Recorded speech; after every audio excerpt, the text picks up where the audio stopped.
ఫిబ్రవరి 19 తారీఖు నాడు car party లీడర్లు అందరినీ పిలుచుకొని గులాబీ బాసు కేసీఆర్ సారు మీటింగ్ పెట్టబోతున్నాడట. ఫిబ్రవరి నెలలో భారీగా బహిరంగ సభ పెడతామని మొన్న అన్నాడు కదా, అదే ముచ్చట మీద మాట్లాడేందుకు మీటింగ్ పెడుతుండా. అంటే ఏమో మరి అన్ని ముచ్చట్లు తెలవాలంటే మనం కూడా తెలుసుకోవాలి కదా, తెలుసుకుందాం పరి. కార్ పార్టీ పెబ్బ మాజీ సీఎం కేసీఆర్ సారు గులాబీ గుడిసెల ఉన్న ఉల్లిగడ్డ, అల్లమెల్లిగడ్డ, ఉమ్మాయడకాయ లీడర్లను కాయస్గా పిలుచుకొని ఎందుకు మీటింగ్ పెడుతుండట అంటే, షెయి సర్కారు ఏలుబడిలకు వచ్చినాక దినానికింత పార్టీ పతారా పాతాళానికి పడిపోతుంది. ఒకప్పుడు గులాబీ గుడిసెలకు వచ్చేందుకు గుంపులు గుంపులుగా వచ్చినోళ్ళు ఏమంట కాంగ్రెస్ పార్టీ ఏలుబడిలకు వచ్చిందో ఎవ్వరు కూడా కారు పార్టీని కానని కాడికి వచ్చింది. 10 ఏళ్ళు ఏలుబడిలో ఉన్న ఇలువ ఇప్పుడు లేకుండా కాబట్టి ఇట్లనే ఆలస్యం చేసుకుంటా ఉంటే ఉన్న ముత్యమంతా మంది జారిపోయి తెలంగాణ భవన్కు తాళమేసే కాడికి వస్తుంది. గ్యారేజ్కి పోయిన కారును కూడా చిలుము పట్టక ముందే పాతిన్బ సామానుకు వేసి ఇన్ని ఉల్లిగడ్డ బఠానీలో శనగ బఠానీలో తీసుకునే కాడికి వచ్చేటట్టుంది. కాబట్టి ఇప్పటికైనా మించిపోయింది లేదు.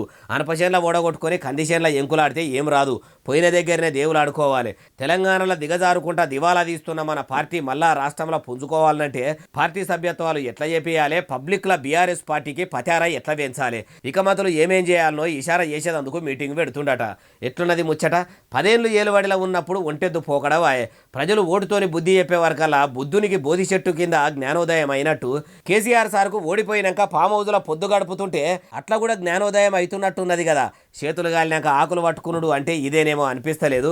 అధికారంలో ఉన్నప్పుడు ప్రజలకు ఇచ్చిన హామీలు నిలబెట్టుకుంటే మంచిగుండేది. ఏలుబడిలో ఉన్నప్పుడు అయ్యా కొడుకులు ఎవ్వల మాటలు వినకుండా ఎగిరితా పడే ప్రజలు పాతాళానికి పడగొట్టిరి.